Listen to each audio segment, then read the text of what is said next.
Hi everyone!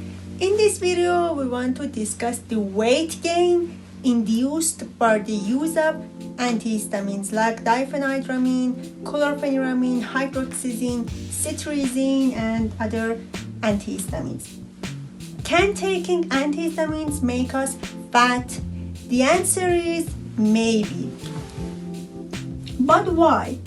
Antihistamines can induce weight gain by two potential mechanisms. First is that they can induce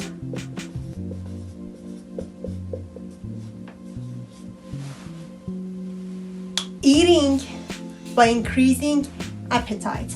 As you know, loratadine, a first generation antihistamine, is used as an appetite stimulant and is used for the treatment of anorexia.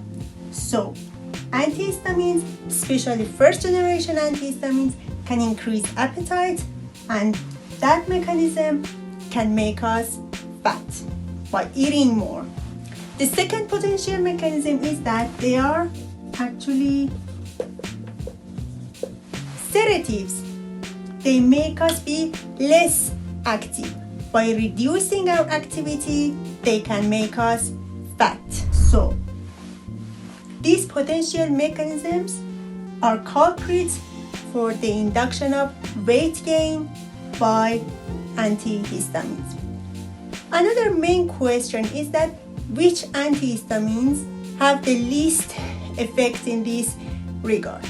First generation antihistamines like diphenhydramine, chlorpheniramine, or hydroxyzine can induce weight gain more than the second generation antihistamines, including cetirizine, loratadine, and especially Fexofenadine.